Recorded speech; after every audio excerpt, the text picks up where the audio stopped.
Bismillahirrahmanirrahim. Assalamualaikum warahmatullahi wabarakatuh. Alhamdulillahi ala ihsani wa syukru lahu ala taufiqihi wa amtinani wa asyhadu an la ilaha illallah wahdahu la syarika lahu ta'ziman li sya'ni wa asyhadu anna Muhammadan abduhu wa rasuluhu da'ila ridwani. Allahumma salli alaihi wa ala alihi wa ashabihi wa ikhwani. Hadirin dan hadirat yang dirahmati oleh Allah Subhanahu wa taala.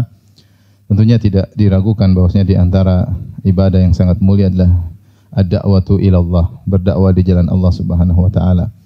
Oleh karenanya Allah menjadikan ibadah mulia ini untuk manusia-manusia terpilih, yaitu para al-anbiya dan para ar-rusul. Demikian juga orang-orang yang meniti jalan mereka. Oleh karenanya pengikut Nabi yang sesungguhnya adalah orang-orang yang memikirkan dakwah.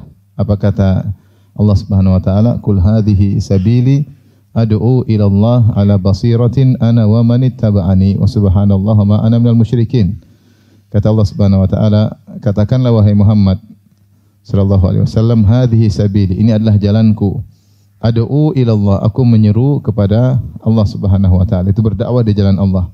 Ala basiratin, di atas ilmu. Kemudian kata Allah, ana wa man ittaba'ani. Katakanlah wahai Muhammad, aku dan orang-orang yang mengikutiku, yaitu aku dan orang-orang pengikutku menyeru di jalan Allah Subhanahu wa taala. Itu adalah pengikut Nabi yang sesungguhnya. Oleh karena para sahabat semua berdakwah di jalan Allah Subhanahu wa taala. Apapun kegiatan mereka, mereka ikut serta dalam dakwah di jalan Allah Subhanahu wa taala. Karena Allah menyebutkan bahwasanya memerintahkan Nabi untuk berkata, ad'u ila Allah ala basiratin ana wa man ittaba'ani. Aku menyeru di jalan Allah di atas ilmu, aku dan orang-orang yang mengikutiku. Oleh karenanya sebisa mungkin seorang meniti jalan Nabi SAW, ikut serta dalam berdakwah. Tidak harus sebagai pemateri atau pembicara. Yang penting dia punya sumbangsih, punya partisipasi, kontribusi dalam dakwah. Ya. Dan dia pun bisa berdakwah dalam ruang lingkup yang kecil, dalam keluarganya, dalam kerabatnya, mungkin di kantornya. Ya, dia berusaha mendakwahi semampu dia, ya. Makanya Nabi SAW berkata, "Ballighu anni walau ayah." Sampaikanlah dariku meskipun hanya satu ayat. Ya, tidak semua harus jadi pendakwah, ustaz, enggak. Ustaz tentunya harus ada aturannya, syarat-syaratnya untuk jadi ustaz. Tapi kalau untuk berdakwah semampunya, maka setiap orang berusaha untuk berdakwah, mendakwahi istrinya, mendakwahi suaminya, mendakwahi anaknya, mendakwahi kakaknya, mendakwahi adiknya. Kita memaknai dakwah secara umum. Kenapa? Karena dakwah adalah amal soleh. Kalau saya boleh katakan amal soleh yang terbaik. Oleh karenanya Allah pilihkan kepada orang-orang yang termulia. Makanya Allah berfirman, "Wa man ahsanu qawlan mimman da'a ila Allah wa amila shalihan wa qala innani minal muslimin." Dan perkataan siapakah yang lebih indah, lebih terbaik dari orang yang menyeru kepada Allah Subhanahu wa taala, orang yang berdakwah di jalan Allah Subhanahu wa taala, wa amila shaliha, dan dia beramal saleh. Tidak ada perkataan yang lebih indah daripada perkataan orang yang berdakwah, mengingatkan manusia kepada akhirat. Yang kita tahu bahwasanya manusia atau masyarakat sering tenggelam dalam dunia, lupa dengan akhirat. Mengingatkan manusia untuk beramal saleh, memperingatkan mereka agar tidak terjerumus dalam kemaksiatan, ya. Mengingatkan masyarakat bahwasanya ada kehidupan selanjutnya yang abadi, kehidupan dunia hanyalah sementara. Mengingatkan mereka kepada pencipta mereka, kepada Allah Subhanahu wa taala. Maka tidak ada perkataan yang lebih indah dari dakwah ila Allah. Ya. Oleh karenanya ketika umat Muhammad sallallahu alaihi wasallam menjalankan dakwah, jadilah mereka umat yang terbaik. Kata Allah Subhanahu wa taala, "Kuntum khaira ummatin ukhrijat linnas ta'muruna bil ma'ruf wa tanhauna 'anil munkar wa tu'minuna billah." Kalian adalah umat terbaik yang dikeluarkan bagi manusia.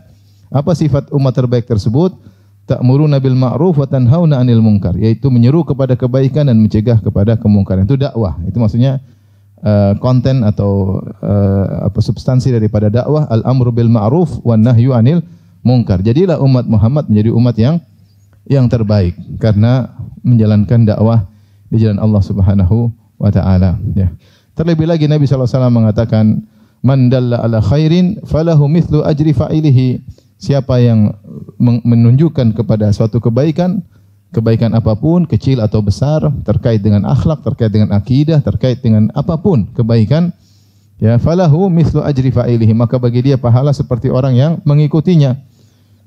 Ini menunjukkan orang yang berdakwah pahalanya sangat banyak, ya. Bayangkan dia berdakwah kemudian taruhlah dia berdakwah kemudian 10 orang dapat hidayah gara-gara dakwahnya. 10 orang ini kemudian berdakwah lagi, maka dia akan mendapatkan ibadah pahala yang berlipat ganda dengan sistem multi level marketing, MLM, ya. Ya. Dia hanya menyampaikan, orang lain yang mengerjakan, dia ikut dapat apa? Pahala. Dan ini salah satu metode tercepat untuk mendapatkan pahala terbanyak adalah dengan berdakwah. Akan tapi dakwah, ibadah yang mulia ini tentunya akan menjadi lebih indah dan lebih berpengaruh ketika dibangun di atas hikmah, Sebaliknya jika dakwah tersebut ternyata tidak dibangun di atas hikmah, maka bisa jadi malah menimbulkan kerusakan. Oleh karenanya memang benar semua orang boleh berdakwah, tetapi ruang lingkup terbatas. Seorang suami dia boleh berdakwah tapi untuk keluarganya. Kalau tampil di masjid tentunya tidak boleh. Harus orang yang memiliki kafaah, ya, kemampuan ilmu yang cukup sehingga dia boleh tampil di masjid berdakwah di depan umum. Akan tapi kalau dia hanya sebagai kepala rumah tangga atau di kantornya, dia tetap berdakwah dengan cara dia untuk orang-orang yang di bawahnya atau di sekitarnya, ya. Ya. Kalau dia melebihi ranah dia, ini yang jadi berbahaya, melebihi ranahnya, maka terkadang kerusakan yang timbul lebih banyak daripada perbaikan yang diharapkan.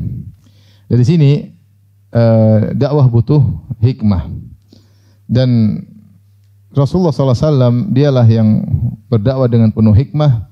Bahkan hikmah adalah sifat yang selalu ada pada Nabi SAW dan tidak pernah terlepas dari Nabi SAW. Karena Rasulullah SAW ceritakan ketika beliau Isra Mi'raj, maka datang malaikat Jibril kemudian membelah dada beliau, itu sekitar 3 tahun sebelum hijrah, ya, sekitar tahun 10 Hijriyah atau 11 Hijriyah, datang malaikat Jibril kemudian membelah dada Nabi SAW, kemudian mengeluarkan jantung Nabi SAW, ja'a bi tastin min dhahabin mumtali'in hikmatan wa imanan. Maka malaikat Jibril mendatangkan sebuah bejana terbuat dari emas yang berisi dengan hikmah, penuh dengan hikmah dan iman. Fa afraghahu ala sadri. Kemudian malaikat Jibril tuangkan ke dada Nabi sallallahu alaihi wasallam. Jadi dada Nabi sallallahu alaihi wasallam penuh dengan keimanan, penuh dengan hikmah. Kemudian ditutup lagi dada Nabi sallallahu alaihi wasallam. Makanya Nabi semenjak itu tidak pernah terlepas dari sifat hikmah. Sifat hikmah adalah sifat dzatiyah, sifat yang selalu melekat pada Nabi sallallahu alaihi wasallam dalam berdakwah. Oleh karenanya jika seorang ingin tahu bagaimana sifat hikmah yang benar dan tepat, ikutlah atau bacalah sirah Nabi sallallahu alaihi wasallam. Kita akan melihat bagaimana sifat hikmah yang begitu luar biasa dari Nabi dalam menghadapi berbagai macam permasalahan dan problematika kehidupan. Hikmah dalam menghadapi istri-istrinya butuh hikmah luar biasa, ya. Istri Nabi ada berapa? Ada 11, ya. 11 bukan? Ketika Nabi meninggal istrinya berapa? 9. Ketika Nabi meninggal Rasulullah SAW, istri yang masih hidup bersama Nabi ada berapa? 9. Ya. Menghadapi istri butuh hikmah atau tidak? Butuh hikmah atau tidak? Satu aja butuh hikmah, apalagi 9. Artinya luar biasa bagaimana bisa mengorganisir mereka. Bagaimana bisa mengatur mereka, luar biasa. Kita lihat kalau kita baca, luar biasa hikmah Nabi, sangat luar biasa. Kemudian audiens yang dihadapi oleh Nabi berbagai macam orang. Dari suku Quraisy, ada dari suku yang mungkin derajatnya lebih di bawah, ada dari Arab Badui, ada yang baru masuk Islam, ada yang sudah lama masuk Islam. Dengan berbagai macam sikap manusia yang di hadapan Nabi SAW, tapi Nabi bisa menghadapi mereka dengan baik, ya, dengan baik. Makanya di antara penjelasan para ulama, kenapa Nabi SAW, bahkan setiap Nabi pasti ra'il ghanam, pasti adalah ra'il ghanam, pasti pernah menjadi penggembala apa? Kambing. Di antara penjelasan mereka, karena Allah melatih mereka untuk memiliki kepekaan para nabi tersebut. Karena kambing itu modelnya macam-macam. Ada yang sombong, ada yang suka nanduk temannya, ada yang suka nyenggol betinanya temannya. Macam-macam kambing itu. Ada yang lepas, ada yang sakit, ada yang patah kakinya, ada yang matanya buta, butuh perhatian. Sehingga Nabi terbiasa menghadapi berbagai macam model ya di depan dia, dan ini di antara latihan sehingga terbiasa peka menghadapi berbagai macam kondisi. Itu di antara hikmah yang disebut oleh para ulama kenapa setiap nabi pasti pernah menggembalakan kambing. Bahkan nabi yang tidak diduga akan menggembala kambing ternyata jadi penggembala kambing. Contohnya siapa? Nabi Musa alaihissalam. Nabi Musa alaihissalam sejak kecil hidup di istana Fir'aun. Jadi anak angkat Fir'aun. Tidak mungkin anak raja jadi penggembala apa? Kambing. Enggak mungkin, secara logika enggak mungkin. Tapi Allah takdirkan akhirnya dia harus kabur dari Mesir, kemudian melamar seorang wanita, maharnya jadi penggembala kambing selama 8 tahun. Bahkan disebut oleh para tafsir dia memilih 10 tahun. Bahkan sebagian tafsir mengatakan bahkan dia memilih 20 tahun karena baik sama mertuanya. Artinya Allah mentakdirkan dia untuk menggembala kambing sebelum kemudian dia balik ke Mesir, kemudian berdakwah, kemudian bawa ribuan Bani Israel. Jadi intinya Nabi SAW dadanya penuh dengan hikmah sehingga beliau dalam menghadapi berbagai macam kejadian, berbagai macam model manusia, menghadapi Arab Badui, menghadapi penguasa, dia punya cara sendiri. Bagaimana cara menulis surat kepada penguasa, berbicara dengan pemuda, bagaimana berbicara anak kecil, ya, dengan remaja, semua ada contohnya, dan selalu nampak sikap hikmah Nabi SAW dalam menghadapi berbagai macam sifat model-model audiens.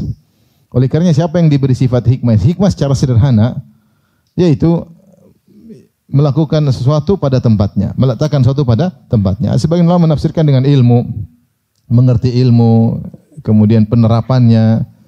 Ibnu Qayyim mengisyaratkan namanya hikmah itu berkata atau berbicara sesuai dengan tempatnya, yaitu pada tempat yang pas. Itu namanya hikmah. Kalau bahasa kita bijak, pandai menempatkan dirinya, pandai melakukan sikap yang tepat. Itu namanya apa? Hikmah. Itu namanya hikmah. Makanya tidak semua orang cerdas bisa hikmah. Tidak semua orang kaya bisa hikmah. Ya, karena ini ada kelebihan tersendiri. Bagaimana dia bisa menempatkan diri, bagaimana dia melakukan sikap yang pas menghadapi permasalahan ini. Dia harus melihat situasi dan kondisi. Dia harus pandai membaca kondisi orang di depannya. Dia harus pandai membaca kondisi lingkungan. Kemudian dia mengambil sikap yang tepat atau perkataan yang tepat sesuai dengan kondisi yang ada. Ini tidak mudah, ya. Ini butuh istilahnya instrumen yang banyak, bukan cuma kecerdasan, pengalaman, kemudian perasaan, kepekaan, kemudian digabung, diramu, maka muncullah sikap atau perkataan yang sesuai dengan situasi dan kondisi. Itulah namanya apa? Hikmah. Ini secara sederhana. Itu namanya hikmah. Oleh karenanya siapa yang diberi hikmah maka dia telah mendapatkan kebaikan yang sangat banyak. Kata Allah Subhanahu wa taala, "Yu'til hikmata may yasha." Allah memberikan hikmah kepada siapa yang Allah kehendaki. Wa may yu'tal hikmata faqad utiya khairan katsira. Siapa yang diberi hikmah maka telah diberikan kebaikan yang banyak, Dan kita dapati sebagian orang kita bilang ini orang hakim, orang bijak. Orang ini Masya Allah berumur dan dia bijak bagaimana menghadapi kondisi. Ada sebagian orang kita sifati dia dengan apa? Hakim, bijak. Ya. Di antara orang disifati dengan bijak Luqman al-Hakim. Sampai khilaf dia nabi atau bukan. Tapi intinya dia hakim. Oleh karena dikumpulkanlah perkataan-perkataan beliau oleh para ulama, ya. Isinya nasihat-nasihat tentang kehidupan, ya. Semuanya perkataan-perkataan bijak. Jadi kata Allah Subhanahu wa taala, "Wa may yu'tal hikmata faqad utiya khairan katsira." Siapa yang telah diberi hikmah, maka dia telah diberi kebaikan yang banyak. Oleh karenanya Nabi SAW sebutkan di antara orang yang berhak untuk kita cemburui adalah orang yang hakim, yang diberi hikmah. Dalam hadis, dalam satu lafal kata Nabi SAW, "La hasada illa fitnatain." Tidak ada hasad, tidak ada ghibtah, tidak ada kecemburuan. Artinya kita ingin seperti mereka kecuali dua orang. Siapa orang tersebut? Kata Nabi sallallahu alaihi wasallam, rajulun atahullahul mal wa huwa yusallituhu ala halakatihi fil haq. Orang yang diberi harta kemudian dia ternyata yusallituhu, dia memaksakan dirinya untuk menghabiskan ala halakatihi, untuk menghabiskan hartanya pada kebaikan. Ketika dikatakan wa huwa yusallituhu, itu dia ada usaha, mungkin hatinya kepingin dunia tapi dia paksa untuk hartanya dihabiskan untuk kebaikan, untuk dakwah, untuk kebaikan, untuk membantu fakir miskin, membantu anak yatim, membantu para janda, membantu ibnu sabil, membantu para penuntut ilmu, bikin masjid, bikin pondok, buat jalan, kasih makan orang. Masya Allah, orang seperti yang perlu kita cemburui, ya.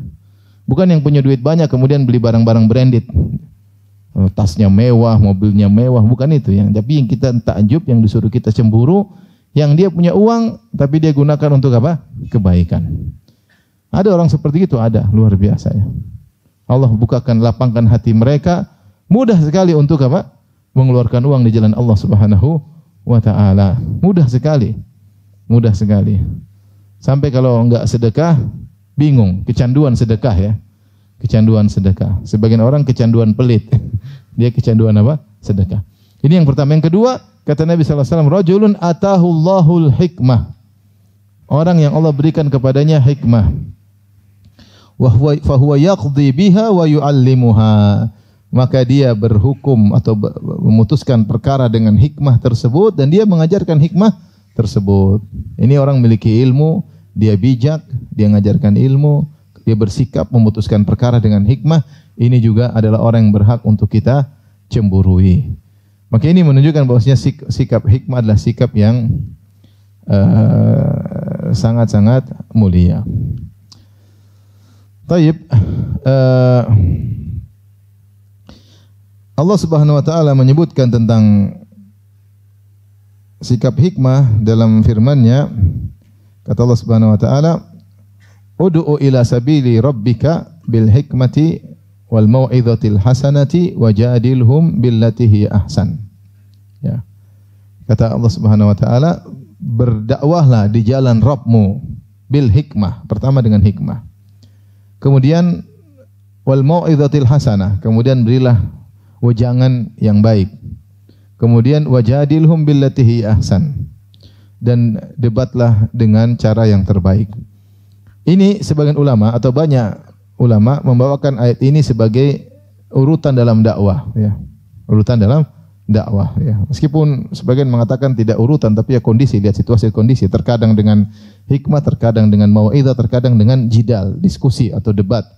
Tapi sebagian ulama mengatakan urutan. Yang pertama kita dalam dakwah itu adalah bil hikmah. Ya, bil hikmah dengan lihat situasi dan kondisi. Harus mengerti apa itu hikmah, harus mengerti apa yang mau disampaikan, ya.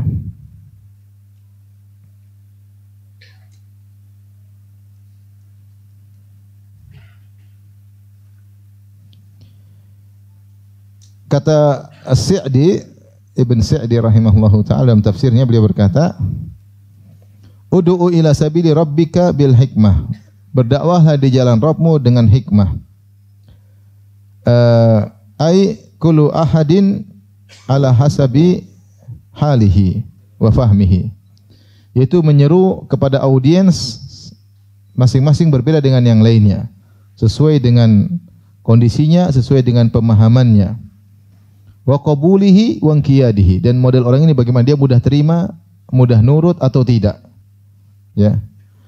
Dia bilang mengatakan masing-masing tidak boleh disamakan. Tentu tidak sama berdakwah misalnya di kampus dengan di kampung. Berdakwah misalnya di dalam negeri dengan luar negeri tentu berbeda. Berdakwah di masjid dengan di pasar tentu berbeda. Situasi dan kondisi, ya. Tidak boleh disamakan. Berdakwah dengan anak kecil dengan orang besar tentu berbeda.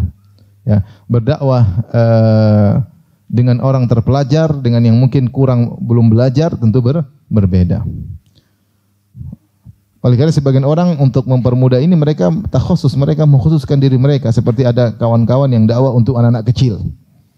Ada kawan-kawan yang khusus dakwah untuk remaja.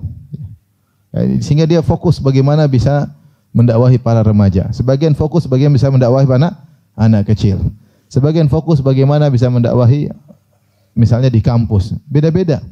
Ada yang bisa semuanya ada, tapi jarang ya. Tapi sebagian orang ya. Subhanallah, sebagian kawan mendakwahi anak kecil. Anak kecil semangat kalau dia ngisi. Saya bilang kalau saya disuruh ngisi, mungkin saya pusing mau bicara apa. Saya tidak terbiasa. Saya tidak terbiasa. Ya. Saya pernah diundang Ustaz, mau saya isi pengajian Ustaz. Saya lupa, kalau tidak salah dia bilang ratusan janda Ustaz. Wah, gimana nyampe? Maksudnya ini butuh hikmah gimana caranya? Enggak gampang ya. Malah kalau mungkin ke kampus saya sudah biasa, mungkin para dokter sudah biasa. Kalau hal baru terkadang kita harus belajar juga ya. Jadi tidak semua orang model dakwahnya sama ya. Depan kita ada penentang, tukang ngeyel ada. Dia tidak mau berdebat kecuali pakai logika. Kita bilang ayat percuma. Maka orang ini dakwahnya dengan logika doang. Kita ajak logika. Ada yang enggak perlu. Enggak perlu logika, ngomong ayat langsung terima. Langsung terima ya. Ya. Karenanya kata Ibn Sa'di, hikmah itu tidak menyamakan semua orang. Setiap orang punya cara sendiri-sendiri. Makanya saya katakan tadi, hikmah itu mauhibah, anugerah dari Allah. Bukan cuma kita punya ilmu saja, tetapi kepekaan orang ini bagaimana kira-kira, kalau saya gini prediksinya bagaimana, ini butuh ilham atau mauhibah, anugerah dari Allah Subhanahu wa taala. Wa minal hikmah, kata Ibn Sa'di rahimahullah taala, di antara hikmah ad-da'watu bil ilmi la bil jahli. Jangan berdakwah dengan kejahilan. Syarat berhikmah adalah dengan ilmu. Kemudian di antara bentuk hikmah wal bada'a bil ahammi fal aham. Dimulai dari yang paling penting kemudian yang berikutnya. Yang lihat penting tauhid paling utama ya, kita utamakan tauhid. Masyarakat masih banyak terjerumus dalam kesyirikan misalnya, masih tergantung kepada keduniaan, kurang bergantung kepada Allah, maka kita bahas tentang tauhid ya. Boleh kita bahas yang lainnya tapi jangan lepaskan tauhid. Kita bisa masukkan tauhid lewat sirah nabawiyah, bisa lewat fikih, bisa lewat dengan akhlak, bisa lewat adab, tapi kita fokus kepada tauhid. Karena itu yang paling utama. Fabil aqrab ilal adhani wal faham. Kemudian juga ketika menyampaikan yang paling mudah dipahami terlebih dahulu ya. Terlebih dahulu yang mudah dipahami, baru kemudian naik pelan-pelan sampai perkara-perkara yang rumit ya. Makanya dikatakan walakin kunu rabbaniyin, jadilah kalian rabbaniin. Apa itu al-alim ar-rabbani? Alim yang rabbani yaitu yang mengajarkan manusia sigharil ilmi qabla kibarihi, mengajarkan ilmu-ilmu yang ringan sebelum ilmu-ilmu yang berat. Jadi menyampaikannya juga harus pelan-pelan, tidak langsung perkara-perkara yang rumit, tidak langsung perkara-perkara yang berat. Ini semua termasuk di antara hikmah. Wa bima yakunu qabuluhu atam. Kemudian mulai dari perkara yang disepakati, yang mudah diterima, Jangan dulu masuk pada perkara yang mungkin mereka selisih, pelan-pelan. Pelan-pelan yang mereka terima sehingga mereka percaya sama kita, baru kita masuk pada perkara yang mungkin mulai mengusik kenyamanan mereka ya. Ya. Jangan langsung kita bahas perkara yang mereka tidak setujui, bisa jadi mereka tidak percaya sama kita. Tapi ketika mereka percaya dulu sama kita nyampaikan perkara yang rumit atau menyinggung apa yang mereka lakukan, mudah-mudahan mereka bisa berubah. Wa birrifqi wal lin. Kemudian dengan lemah lembut. Hukum asal dalam berdakwah adalah dengan lemah lembut. Fa in qada bil hikmah, kemudian kata Ibn Sa'di rahimahullah taala, kalau ternyata orang ini nurut dengan metode hikmah, maka itu yang kita harapkan. Wa illa falyantaqil ma'ahu ila da'wati bil mau'izatil hasanah. Kalau ternyata dia sulit menerima, mulailah kita naikkan level berikutnya, al-mau'izatul hasanah. Apa itu al-mau'izatul hasanah? Wa huwal amru wan nahyu al-maqrun bit targhib wa tarhib. Yaitu amar memerintahkan dan melarang disertai dengan targhib wa tarhib. Targhib itu memotivasi, tarhib itu memperingatkan. Mulai agak tegas maksudnya. Begini, kalau kamu melakukan ini dosa besar. Mulai gitu. Kalau mungkin sebelumnya enggak perlu. Ini kayaknya kurang pas. Kita orang muslim enggak usah begitulah. Nanti kita buang-buang waktu. Ini hikmah. Ternyata dia terima. Tapi kalau masih ngeyel, ini dosa besar. Mulai kita bilang apa? Dosa besar. Datang dalam hadis bahwasanya gini. Kalau kau meninggalkannya pahalanya begini-begini. Mulai agak tegas. Itu al-mau'izatul hasanah. Al-mau'izah maksudnya wejangan yang disertai dengan targhib dan tarhib. Targhib itu motivasi, dengan kita sebutkan siapa yang melakukan ini pahalanya sekian sekian sekian. Tarhib maksudnya kita memperingatkan. Siapa yang melakukan ini mah dosanya begini, ancamannya begini-begini. Ini level yang agak tinggi. Kalau orang dengan hikmah tanpa begitu sudah terima, alhamdulillah. Tapi kalau tidak terima, kita perlu naikkan lagi. Kalau ternyata kita jalani al-mau'izatul hasanah, terus tidak mau menerima, bahkan dia menentang, maka kita lanjut pada yang berikutnya, wajadilhum billati hiya ahsan. Maka berjidalah dengan cara yang terbaik. Ini urutan disebutkan oleh para ahli tafsir. Hikmah, mau'izah hasanah, jidal. Dan ini butuh proses. Dakwah butuh proses. Nabi aja bersabar dakwahi kaum musyrikin di Mekah sampai 13 tahun. Sabar. Ya. Jangan orang berharap sekali sampaikan kemudian apa? Nerima. Itu namanya orang keburu-buru ya. Sabar, sampaikan pelan. Hikmah ini butuh waktu yang panjang. Tidak terima pindah ke mau'izah hasanah. Udah lama tidak terima boleh diskusi, debat. Tidak jadi masalah. Jangan pertama langsung debat. Siapa tahu belum debat dia sudah terima ya. Jangan langsung kita mulai dengan perdebatan sebelum yang hikmah dan al-mau'izah al-hasanah. Baik.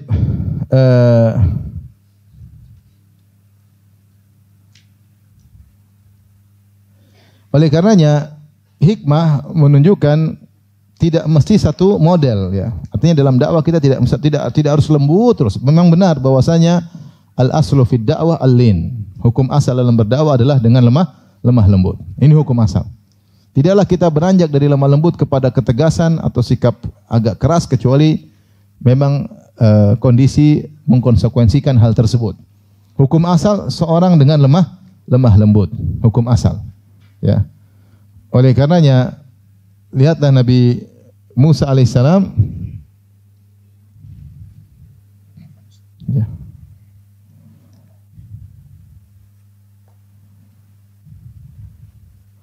Musa alaihissalam ketika dia berdakwah, hukum asalnya Allah suruh dia berlemah lembut. Kata Allah Subhanahu wa taala, ya, "Idhhaba ila fir'auna innahu tagha, faqula lahu qawlan layyina la'allahu yatadhakkaru aw yakhsha." Ya. Kata Allah, "Pergilah engkau wahai Musa dan Harun berdua kepada Fir'aun, sungguhnya dia telah melampaui batas, zalim, sombong, angkuh, melampaui batas. Faqula lahu, ucapkanlah kalian berdua kepadanya qaulan layyinan, perkataan yang layyin, perkataan yang lembut. Perkataan yang lembut. La'allahu yatadzakkaru aw yakhsha, siapa tahu dia sadar, siapa tahu dia takut kepada Allah Subhanahu wa taala." Ya. Makanya ketika Nabi Musa ketemu dengan Firaun, dia ucapkan kata-kata yang lembut ya. Hallaka ila an tazakka wa ahdiyaka ila rabbika fatakhsha. Dalam surat An-Nazi'at ya, Allah contohkan bagaimana Nabi Musa berkata kepada Fir'aun, hallaka ila an tazakka, tawaran, bukan perintah. Fir'aun beriman, tidak, tapi hallaka, maukah engkau ila an tazakka, maukah engkau mensucikan dirimu? Bayangkan, lembut sekali. Jadi Fir'aun, sombong banget kamu ya. Manusia buruk ngaku Tuhan. Tahu enggak kamu ingusan dulu waktu kecil? Enggak gitu. Sekarang aja beol bilang Tuhan. Enggak. Tapi dia dengan kata lembut, hallaka, maukah, bukan perintah, tawaran. Hallaka ila an tazakka, maukah engkau menuju pensucian jiwamu?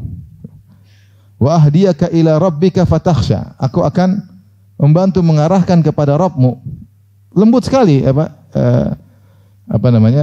Musa. Demikian juga Allah sebutkan perdebatan Nabi Musa dengan Fir'aun kalau tidak salah, banyak dalam surat Toha, kalau nggak salah surat Syu'ara juga. Bagaimana Musa meladeni Fir'aun dengan tenang, dengan penuh kelembutan. Ini hukum asal dalam berdakwah adalah dengan lemah lembut ya.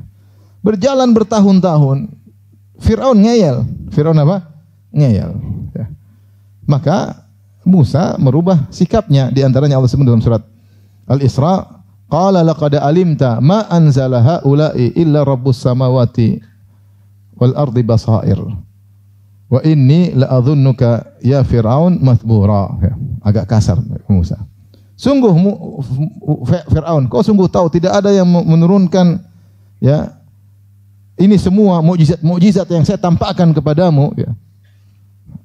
Tongkat jadi ular keluar ini, kemudian kejadian-kejadian yang menimpa di Mesir seperti belalang lah, ada katak lah, macam-macam, air jadi darah. Ma anzala haula ila rabbus samawati wal ardi basair. Sungguhnya kau tahu tidak ada yang menurunkan ini semua kecuali pencipta langit dan bumi. Tapi kau ngayal ya Fir'aun. Wa inni la'adhunnuka ya Fir'aun mathbura. Saya lihat kau akan putus wahai apa? Fir'aun. Mau lagi kasar. Kapan? Setelah bertahun-tahun. Setelah bertahun-tahun. Tapi hukum asal lemah lembut. Makanya ketika ada disebutkan oleh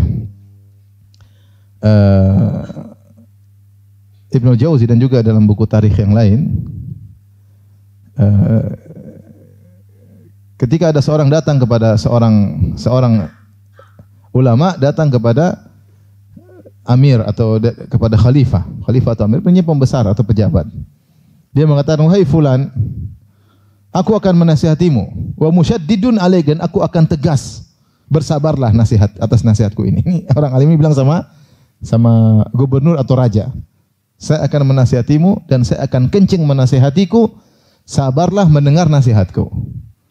Rupanya orang gubernur ini dia cerdas. Dia mengatakan, tunggu dulu. Engkau tidak lebih alim daripada Musa, dan aku tidak lebih buruk daripada Fir'aun. Engkau tidak lebih alim dari Musa dan aku tidak lebih buruk dari Fir'aun. Musa saja disuruh ucapkan kata-kata yang baik sama apa? Fir'aun. Ente bukan Musa, saya bukan Fir'aun, mau keras-keras sama saya. Artinya saya enggak mau dengar kalau begitu. Jadi artinya hukum asal seorang lemah lembut. Ketika datang bisikan-bisikan dalam hati, bosnya kita harus keras, itu dari syaitan. Terkadang datang bisikan, kalau kamu keras akan cepat selesai, itu dari syaitan.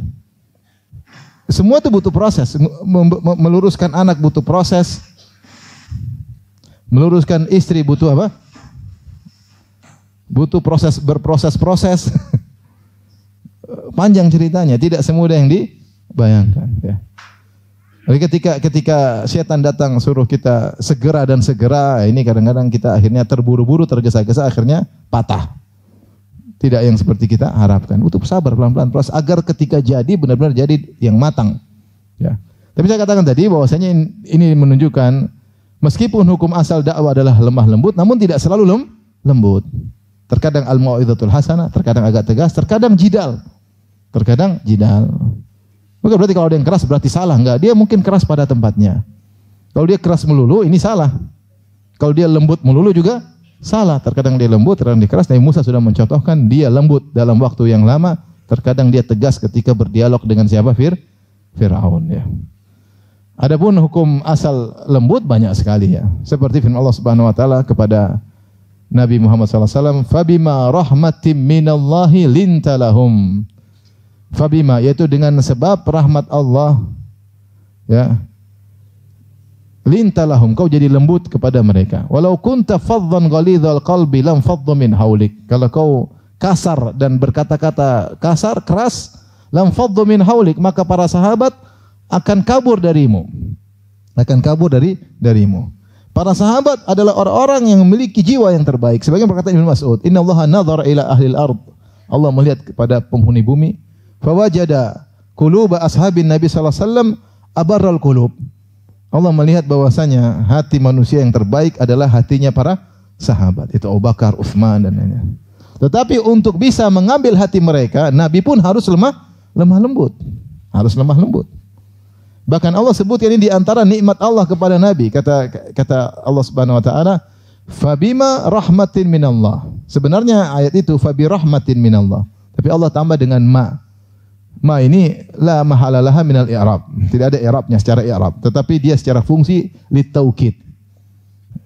Litaukid untuk penekanan. Artinya kalau kita artikan secara bahasa Indonesia, dan sungguh-sungguh benar-benar karena kasih sayang Allah kepadamu, Allah jadikan engkau lemah lembut wahai Rasulullah SAW. Seandainya walau kunta faddan ghalidhal qalbi, seandainya kau kasar dalam sikap, kasar dalam berkata-kata, lam faddu min haulik, mereka akan kabur dari Abu Bakar, Umar, Utsman, Ali, dan sahabat-sahabat yang memiliki terbaik akan kabur. Maka butuh ketika kita berdakwah butuh banyak kelembutan, Jangan sedikit emosi, dikit-dikit tersinggung ya. Sedikit tersinggung curhat di medsos. Sedikit enggak mau dikorek sedikit, janganlah. Biasa. Kita ini siapa? Nabi aja dikata-katain dengan kata-kata yang buruk. Kita ini siapa? Manusia penuh dengan kesalahan. Ya udahlah. Kita salah. Kalau kita emosi segera kita istighfar. Ya. Oleh karenanya hukum asal adalah lemah lembut, namun tentunya tidak selalu demikian. Terkadang al-mau'izatul hasanah, terkadang dengan syiddah, dengan keras, terkadang perlu dengan jidal, diskusi. Jadi tidak ada aturan khusus dalam hikmah karena aturan itu bisa berubah sesuai dengan situasi dan kondisi. Sesuai dengan kondisi audiens bisa berubah, sesuai dengan situasi kita bisa berubah. Maka itulah namanya hikmah, yaitu pandai menempatkan perkataan pada tempatnya, perbuatan pada tempatnya. Makanya dikatakan likulli maqamin maqal. Setiap kondisi ada perkataan khusus. Ya. Tidak selalu perkataan yang tepat disampaikan pada tempat yang tepat. Tidak selalu demikian. Taib. Di antara hikmah selain tadi yang disebutkan adalah seorang dai berusaha untuk mengamalkan apa yang dia lakukan. Bukan merupakan hikmah seorang berbicara, kemudian dia menyelisih pembicaraannya.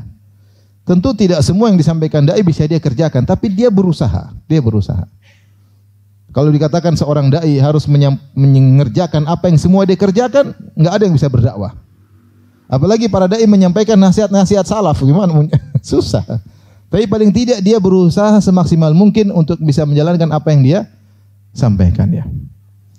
Karena Allah mencela ya orang-orang yang tidak melakukan apa yang dia katakan ya. Lima taquluna ma la taf'alun. Kabura maqatan 'indallahi an taqulu ma la taf'alun. Wahai orang beriman, kenapa kalian mengucapkan apa yang tidak kalian kerjakan? Sungguh besar kemurkaan Allah kalian mengucapkan apa yang kalian tidak kerjakan. Nasihati orang begini-begini ternyata tidak. Nah ini hikmah hilang ketika ada audiens melihat ustadznya mengajak dia melakukan sesuatu, ternyata melanggar, dia sudah tidak simpatik sama sekali. Maka seorang berusaha semaksimal mungkin, meskipun dia tidak mampu, tapi dia berusaha semaksimal mungkin apa yang dia ucapkan, dia kerjakan. Karena itu pengaruhnya luar biasa dalam keberhasilan dakwah. Saya pernah dengar cerita dulu ada seorang ulama, saya lupa namanya, tapi dia menyampaikan dakwah. Setiap dia sampaikan orang kerjakan. Datang seorang budak kepada orang alim ini. Dia mengatakan, wahai sang alim, tolong ceramah dong tentang keutamaan memerdekakan budak. Saya ingin dimerdekakan sama Tuhan saya. Karena setiap kau ceramah orang ngerjain, ngerjakan. Kata orang alim ini, insya Allah. Ya. Ini budak nunggu setiap pengajian, kok nggak ceramah-ceramah. Sampai waktu yang lama. Orang alim tidak. Sampai suatu saat setelah sekian waktu yang lama, orang alim itu kemudian ceramah tentang keutamaan memerdekakan budak. Akhirnya dia dimerdekakan. Dalam hati akhirnya. Ini datang kepada orang alim tersebut. Kenapa kau baru ceramah sekarang? Penantian lama, jadi budak melulu. Kata alim tersebut, saya ngumpulin duit dulu.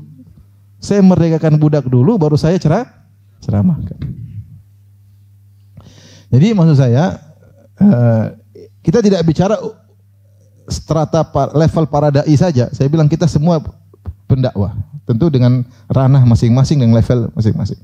Antum aja kalau di rumah bilang sama anak, enak ke masjid. Antum sendiri nggak ke masjid, kira-kira anak bilang apa? Baba Alibaba katanya. Baba Alibaba. Bilang ke masjid tidak ke masjid. Bilang anak baca Quran murojaah. Terus lagi murojaah, bapaknya nonton gol. Aduh, Baba Alibaba. Kita disuruh baca Quran, dia nonton apa?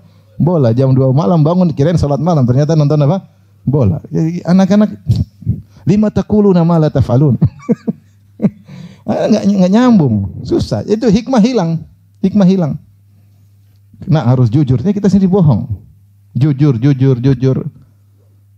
Ada tamu, Abi ada enggak? Bilang Abi lagi enggak ada. Om kata Abi, suruh bilang Abi enggak ada.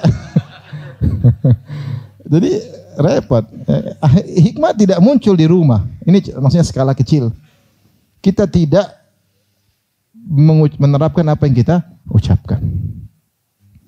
Oke, di antara bentuk hikmah adalah seorang menjalankan, berusaha semaksimal mungkin. Tentunya kita tidak mampu karena kita terpaksa harus ngajarin suatu buku, situ banyak hal yang belum kita kerjakan. Tapi Allah Maha tahu, kita tugasnya sedang mengajarkan buku ini ya, kita berusaha dengan niat ketika kita dakwah yang kita nasihati pertama diri kita sendiri. Ini nasihat saya kepada para dai. Ketika dia berdakwah, dia niatkan nasihat pertama dia tujukan untuk apa? Dirinya sendiri. Dia berdakwah untuk dia menjadi lebih baik. Sebelum dia niatkan untuk mendakwahi, memperbaiki orang-orang audiens di hadapan dia berniat untuk memperbaiki dirinya sendiri. Karena dia tahu dirinya penuh dengan kekurangan. Dirinya penuh dengan kekurangan.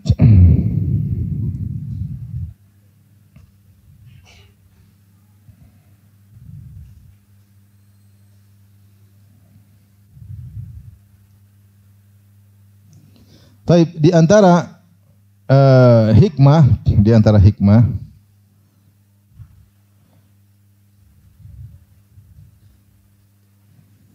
ada 3 sifat yang diperhatikan. Ya, tadi sudah disebut ilmu harus punya orang yang hikmah. Yang kedua al-anat, tidak tergesa-gesa. Yang ketiga al-hilm itu tidak mudah terbawa emosi, gampangnya sabar lah, al-hilm. Dia bisa balas tapi dia enggak sabar. Allah disebut al-halim. Al-halim maksudnya Allah bisa balas tapi Allah tidak balas. Tunggu, siapa tahu dia berubah. Itu namanya al-halim. Makanya Allah mensifati Nabi Ibrahim dengan halim. Ibrahim juga alaihissalam sifati dengan halim. Makanya dia sabar. Ibrahim alaihissalam sabar. Dimusuhi satu kampung, satu negeri, dia tidak berdoa ya Allah binasakan mereka, enggak, dia sabar. Orang tuanya usir, dia sabar. Halim. Mau dibakar satu negeri, sabar. Kalau misalnya sebagian kita dibakar terus selama, kan, ya Allah mampuskan mereka ya Allah. Mereka sudah tidak bisa dihampuskan, percuma mereka hidup ya Allah. Mungkin kita begitu kalau kita ya. Ini Ibrahim alaihissalam sabar, pergi ini muhajirin ila Rabbi. Saya pergi, selesai. Biarin aja. Sampai sifat hilmnya ketika Sarah cemburu kepada Hajar, ingin memotong Hajar 3 bagian, Ibrahim sabar. Tidak marah-marah sama Sarah. Sarah, kamu kan udah lama ngaji. Ngertilah ini sunnah poligami. Itu kalau kita cari dalil. Ibrahim sabar. Dia tidak ngamuk-ngamuk sama siapa? Sarah sabar. Ya, dia jalani dengan tenang, dengan tentram. Subhanallah. Meskipun dia harus berpisah dengan Hajar karena perintah Allah Subhanahu wa taala. Kemudian di antaranya disebutkan dalam tafsir Halim, Ibrahim kalau ada yang maki-maki, dia tidak balas. Dia bilang Allah yahdik, semoga Allah beri hidayah kepadamu. Dia tidak balas dengan makian. Dia bilang semoga Allah beri hidayah kepadamu. Halim. Sehingga dai harusnya demikian, halim. Ya, orang maki-maki ya sudah, dia enggak ngerti.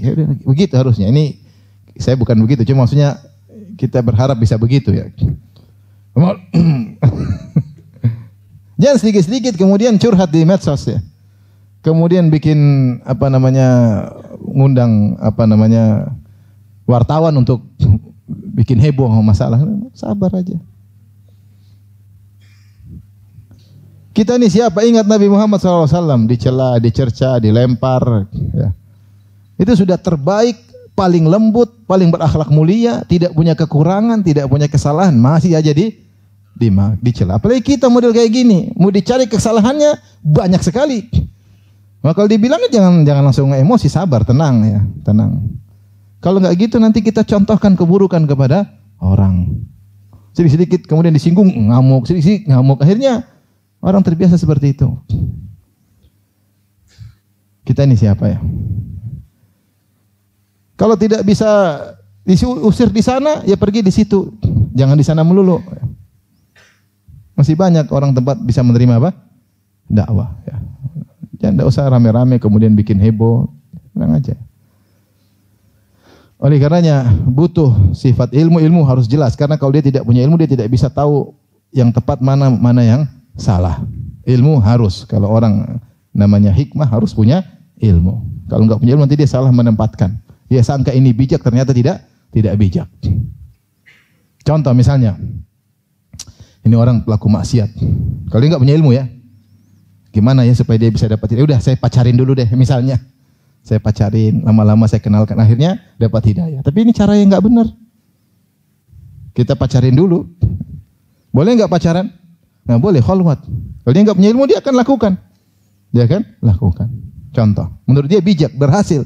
Tidak semua keberhasilan berarti benar. Contoh, lihat orang mungkin main genjreng-genjreng. Saya juga bisa main gitar. Sini main dulu. Lagu apa? Isabella. Nyanyi-nyanyi dulu supaya dapat, ini nggak benar. Benar mungkin dia dapat hidayah setelah itu, tapi cara kita salah. Menurut kita hikmah itu nggak hikmah, itu menyelisih syariat. Jadi mau tidak mau namanya hikmah itu harus punya ilmu. Punya ilmu. Contoh hikmah, ada seorang ustadz senior kita ditanya, saya diceritain juga, seorang pemilik hotel. Dia baru semangat ngaji, dia panggil ustadz itu, kemudian ngisi pengajian. Di hotel itu ada kolam renang campur laki-laki perempuan. Maka dia tanya, Ustadz, bagaimana kolam renang campur laki-laki perempuan? Tentu haram kan? Nggak boleh. Ada yang bilang boleh? Haram. Ya, kalau laki perempuan suami istri boleh, tapi ini kan umum. Ustadz itu saya dengar dia tidak jawab. Hikmah dia. Kata dia, nantilah, sebentar lagi nanti ada kajian sekian baru saya jawab ya. Akhirnya ngaji lagi.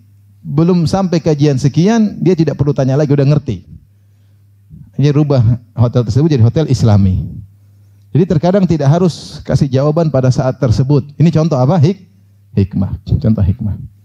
Contoh seorang datang sama kita, kemudian dia pakai jimat, kemudian dia pakai bawa keris misalnya, syirik-syirik. Terus ngomong sama kita sambil merokok. Ustadz, apa hukumnya ini? Kita jangan bahas rokoknya, sabar. Jelasin ini, kalau kita rokok haram, ya Ustadz langsung dia mungkin tinggalin ya. Terkadang kita sabar sambil batuk-batuk. Ini dia sabar jelasin ini sampai dia ngerti. Karena lebih penting daripada rokok yaitu apa? Ini namanya hikmah. Kita masuk rumah, misal rumah orang tua, ternyata dipajang inilah, pajang lukisan lah macam. Pelan-pelan dulu, jangan langsung datang. Wah, bisa stres orang tua kita. Nah, kamu ngaji di mana, Mak? Repot, stres. Dia nggak paham. Ya, makanya saya butuh ilmu untuk menunda kapan menyampaikan, kapan kita punya target. Maka mau tidak mau harus punya ilmu. Di antara syarat hikmah punya ilmu. Di antara syarat hikmah al-hilm, sabar.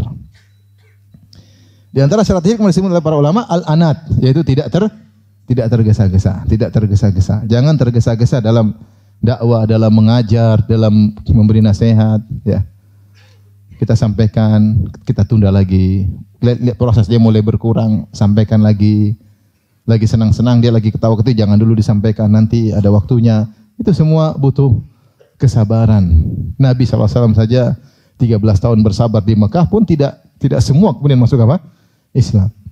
Sabar dan sabar. Sabar. Tapi ini beberapa hal terkait dengan sifat hikmah. Dia sifat al-anat dan hilm. Rasulullah pernah memuji Ashaj Abdul Qais, sahabat namanya Ashaj Abdul Qais. Disebut dalam riwayat ketika dia datang dengan, kalau nggak salah, Amul Wufud, itu tahun di mana orang-orang berkunjung kepada Nabi. Maka datang dia dengan kelompoknya, teman-temannya, dengan kendaraan mereka, onta mereka. Maka begitu melihat Nabi, mereka gembira, mereka langsung menuju kepada Nabi. Dia enggak. Dia turun dulu, dia ikat ontanya, kalau nggak salah dia juga ikat, saya lupa ya, tapi kalau nggak salah dia ikat ontanya, ikat onta teman-temannya, kemudian dia ambil baju, dia ganti. Rasulullah memperhatikan dia terus. Kemudian dia datang baru menemui Nabi. Yang lain buru-buru tergesa-gesa, enggak, dia tenang. Dia rapikan dirinya dulu baru datang ketemu Nabi. Nabi puji dia. Inna fika khaslatain yuhibbahumullah. Sungguhnya pada dirimu ada dua perang yang Allah cintai. Al-hilm wal anat, yaitu engkau hilm dan engkau tidak tergesa-gesa. Ya. Jadi sabar. Ya. Ini saya katakan tadi bukan dibutuhkan, bukan level para dai saja, level-level kita di keluarga, menghadapi anak, menghadapi istri, jangan terburu-buru, sabar, santai, doa, sampaikan lagi, berdoa, sampaikan lagi, berdoa, sampaikan lagi. Nabi Nuh alaihissalam berdakwah 950 tahun. anaknya sampai di penghujung masih kafir dan dia pun tetap sabar. Sampai ketika anaknya mau tenggelam, dia bilang, "Ya bunayyar kam ma'ana, wahai anakku, naik kapal. Wala takum ma'al kafirin, jangan ikut-ikut orang kafir." Nabi Nuh tidak berkata, kafir tah? Kafir. Mampus lo. Abi kan udah bilang, cepat sini kalau enggak. Bahkan dia bilang, "Wala takun ma'al kafirin, jangan kau bersama orang kafir." Seakan-akan dia bukan orang kafir, benar kafir juga. Bahkan dia dengan kata lembut, "Ya bunayya, wahai putraku." Bunayya itu panggilan yang sayang kepada sang anak. Wahai ananda, gampangannya kita. Kalau kita, Johnny, Abi dia bilang apa?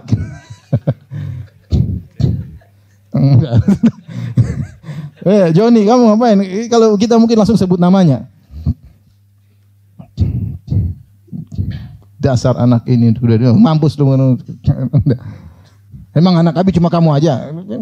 Kalau mungkin, tapi subhanallah Nabi Nuh di ujung setelah mungkin ratusan tahun dakwahi anaknya, anaknya memang berpanjang juga, paling tidak puluhan tahun, bukan enggak ratusan tahun. Tetap sabar di penghujung. Anaknya ngeyel. Qala sa'awi ila jabalin ya'simuni minal ma'.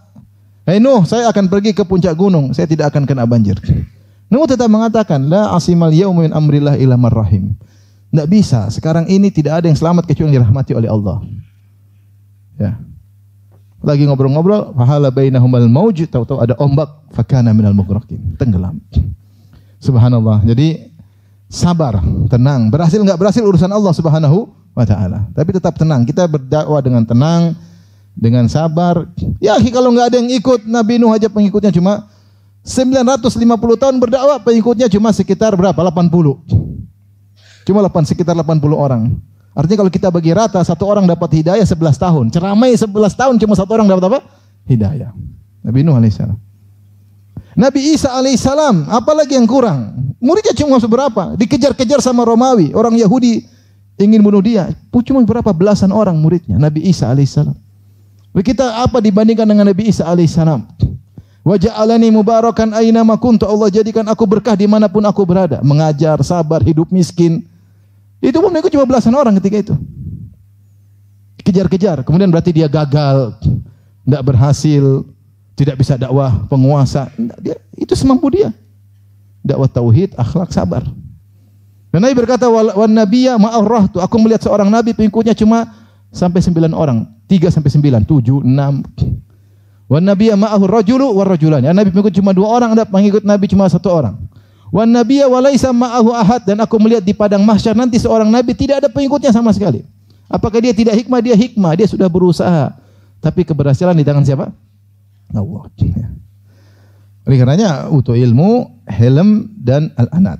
Ya, ini agar kita bisa berdakwah dengan hikmah. Dari sini kita mulai introspeksi diri kita semua, saya dan juga para hadirin.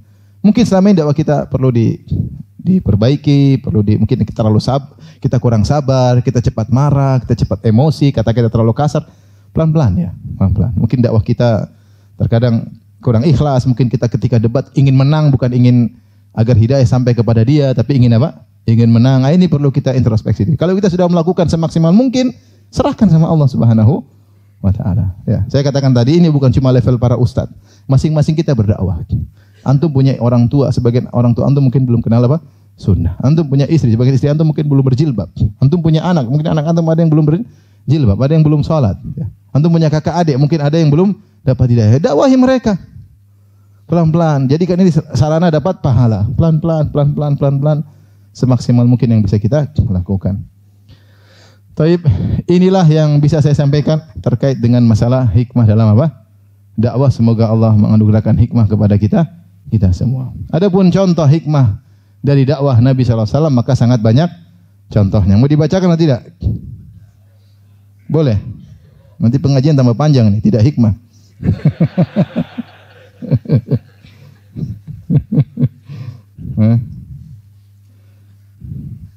Contoh hikmah. Hadis riwayat Ahmad dan Tabrani dalam Mu'jam al-Kabir dan rijalnya rijalus sahih ya. Dari Abu Umamah, ada seorang pemuda dari Quraisy mendatangi Nabi sallallahu alaihi wasallam. Dia berkata, "Ya Rasulullah, idzan li fi zina." Ya Rasulullah, izinkan aku untuk berzina. Dia mau zina supaya zinanya halal. Maka dia minta izin, boleh Rasulullah, zina Rasulullah. Izinkan saya untuk apa? Berzina. Dia tahu zina haram. Makanya dia ingin berzina tapi dengan apa? Halal. Karena orang kalau sudah berzina, dia kecanduan. Apa? Kecanduan. Di antara kejadian yang menyedihkan yang pernah saya lihat kejadian tersebut. Ada seorang dulu saya pernah di pondok. Ada seorang subhanallah, dia belajar di pondok tersebut. Dan dia kalau sholat khusyuk sekali. Kemudian saya sempat lihat waktu itu dia lagi bikin kajian, dia menyampaikan materi. Tiba-tiba santri ini menemui ustadz saya. Kemudian dia mencerita kondisi dia. Karena santri ini setiap malam dia keluar. Nggak tahu kemana. Tapi besoknya dia sholat apa semua. Dia cerita ternyata dia setiap malam berzina. Dia tidak bisa meninggalkan itu. Dia ngaku sama ustadz. Subhanallah. Ini candu. Maksiat itu bikin candu. Zina candu. Ya, nonton film box office juga apa? Candu. Merokok juga apa? Candu. Semuanya bikin kecanduan. Ya, narkoba apalagi? Candu. Nah ini sahabat ini dia mungkin terbetik ingin berzina. Dan dia ingin berzina tapi dia ingin zinanya apa? Halal. Biar nyaman berzina. Maka dia datang kepada Nabi minta izin. Kata dia, "Idzan li fi zina." Ya Rasulullah, izinkanlah aku untuk bisa berzina. Fa aqbalal qaumu alaihi wa zajaruh. Orang-orang semua lihat dia. Kamu itu enggak sopan, intinya mereka marah sama orang ini. Tapi dia polos, dia tidak ingin maksiat, maka dia minta izin. Dia minta izin. Karena ada keinginan dalam dirinya. Saya ingat saya punya kawan, dia jago main piano. Dia bilang, "Ustaz, ada enggak dalil, Ustaz? Semua musik, alat musik haram tidak apa-apa, yang penting piano tidak, Ustaz." Dia pingin sekali main. Yang lain enggak ada masalah, gitar, apa, bass, semua drum, piano ada enggak dalilnya? Saya pingin main piano. Dia kepingin ya. Enggak ada dalilnya. Intinya, dia pingin zina tapi apa? Halal. Ketika tanya gitu ya orang sahabat heran, ini orang apa nanya kayak gitu? Minta izin untuk zina. Fazajaru, maka mereka menghardik dia. Faqala dekatkan dia kepadaku. Maka orang itu pun mendekat, pemuda tadi. Maka Rasulullah dengan hikmahnya dia tidak marah. Tidak bilang, "Kau ini tidak tahu zina itu." Enggak. Rasul ajak diskusi. Anak muda ada syahwat yang bergejolak, dia tidak bisa lepaskan. Dia pingin segera lepaskan, maka dia pingin halal. Rasulullah ajak diskusi. Rasulullah sallallahu alaihi wasallam, "Atuhibbuhu li ummik?" Sukakah engkau seandainya ibumu berzina? Kata dia, "La wallahi." Demi Allah tentunya tidak. Mana saya suka ibu saya berzina. Kata Nabi, "Walan nas yuhibbunahu li ummahatim." Orang-orang pun tidak suka kalau ibu mereka berzina, bukan cuma kau. Orang-orang juga tidak suka kalau ibu mereka berzina. Rasul tanya lagi, "Kalau kau punya anak putri perempuan, sukakah putri perempuanmu berzina?" Kata dia, "Tentu tidak, demi Allah ya Rasulullah." Kata Nabi, "Demikian juga orang tidak suka, semua orang tidak suka putri-putri mereka berzina." Rasulullah tanya lagi, terus mulai masuk. "Sukakah engkau seandainya saudari perempuanmu, adik perempuanmu, kakak perempuanmu berzina?" Kata dia, "Tentu tidak ya Rasulullah." Kata Rasulullah, "Demikian juga orang tidak suka adik perempuan mereka, kakak perempuan mereka dizinai. Siapa yang mau adik perempuannya dizinai?" Rasulullah tanya lagi, "Sukakah engkau kalau tantemu dizinai?" Kata dia, "Tidak demi Allah ya Rasulullah." Demikian juga tidak ada orang yang suka tante mereka dizinai. Rasulullah tanya, "Suka engkau kalau bibimu dizinai, yaitu saudari ibumu?" Kata dia, "Tentu tidak ya Rasulullah." Kata Rasulullah, "Demikian orang tidak suka kalau bibinya dizinai." Rasulullah aja dia berpikir, kalau kau berzina pasti sama, kalau bukan sama ibunya orang, putrinya orang, tantenya orang, bibinya orang, kakaknya orang, adik perempuannya orang. Mana perempuan model apa? Kecuali bencong ya. Semua perempuan Rasulullah sebutkan. Tentu mereka tidak ridho kalau kau menzinai apa? Sebagaimana kau tidak ridho. Rasulullah aja berpikir. Ini semua masuk ya. Diskusi. Maka Rasulullah SAW meletakkan tangannya kepada orang tersebut. Kemudian Rasulullah doain. "Allahumma ghfir dzambahu wa tahhir qalbahu wa hassin farjahu." Ya Allah, ampunilah dosa pemuda ini. Kemudian wa tahhir qalbahu, bersihkan hatinya. Karena ada kecanduan yang harus dibersihkan. Tidak gampang untuk hilang dari canduannya. Banyak orang kalau misalnya nonton yang enggak benar, itu tersimpan filenya, tidak langsung hilang. Sama orang minum bir, tidak langsung hilang, ada file, bahkan 40 hari tidak diterima apa salatnya. Ada yang mengatakan supaya filenya itu apa? Hilang. Orang lihat nonton film yang enggak benar, film porno misalnya, itu file enggak hilang. Saya Syekh Abdul Razak pernah cerita dalam satu ceramahnya, ada seorang pemuda, dia udah tobat. Terus dia mengeluh kepada Syekh, dia bilang, "Subhanallah, saya sudah tobat. Terkadang saya sujud, dalam sujud saya mengingat apa yang pernah saya nonton tahun-tahun yang lalu." Jadi tidak semudah yang kita bayangkan, penting saya tobat. Kadang filenya masih ada. Makanya Rasulullah mengatakan, "Tahhir qalbahu." Ya Allah, bersihkan apa? Hatinya, ya. Semoga Allah membersihkan hati-hati kita seluruhnya. Sama, orang suka musik, emang filenya hilang? Enggak. Kalau ada yang not satu ting, ingat semua. Ingat semua. Ini paling risih kalau kita pergi makan di restoran diputar lagu-lagu bahala. Aduh, ini lagu-lagu lama. Filenya ingat, keluar semua. Sak kunci-kuncinya keluar. Aduh. Kalau lagu-lagu baru enggak pengaruh. Insya Allah enggak pengaruh. Insya Allah jaga. Tapi kalau lagu lama kadang-kadang ini filenya sudah hilang, balik lagi. Backup. Waduh. Keluar lagi. Repot. Nah, itu makanya kita berdoa agar Allah mensucikan apa? Hati kita. Saya pernah ngisi pengajian dulu di masjid dekat kompleks UGM. Terus ada orang putar musik. Saya berhenti sebentar. Ini lagu yang saya sukai dulu. Waduh, ini konsentrasi buyar lang. Harus konsen. Karena file masih ada ternyata. Makanya tahhir quluban. Ya Allah, bersihkanlah hati-hati kita. Maka Nabi doain orang ini, tahhir qalbahu, bersihkan apa? Hatinya. Kemudian wahassin farjahu, dan jagalah kemaluannya. Kemudian falam yakun ba'da dzalikal fata yaltafit ila syai'in. Setelah itu pemuda tersebut tidak pernah lagi perhatian terhadap apa? Zina sama sekali. Di antara berkat doa Nabi. Ini contoh hikmah. Sebagian sahabat marah-marah, Rasulullah mau diskusi sama dia. Nada apa ini? Filenya nggak keluar. File terbaru, lagu baru nggak pengaruh. Baik.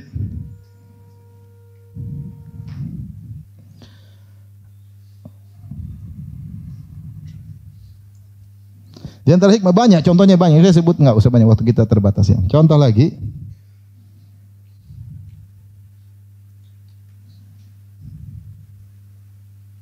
Malik bin Huwairits sebentar. Ini.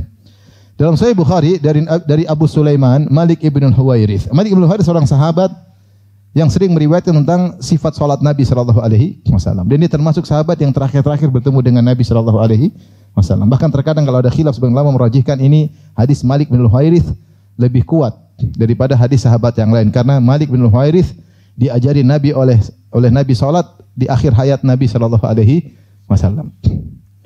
Dari Malik bin Huwairits radhiyallahu anhu qala ataina an-nabiy sallallahu alaihi wasallam, kami sekelompok pemuda belajar sama Nabi. Kami datang menemui Nabi dari kota lain. Mereka datang menuntut ilmu kepada Nabi sallallahu alaihi wasallam. Wa nahnu syababatun mutaqaribun, dan kami para pemuda umur kami mirip-mirip sebaya. Mirip-mirip sebaya. Fa aqamna indahu 20 lailah. Kami pun belajar sama Nabi 20 hari. Ngaji terus, ikut ke masjid, ikut mana-mana, dengar ceramah Nabi sampai berapa hari? 20 hari. Memang niat belajar.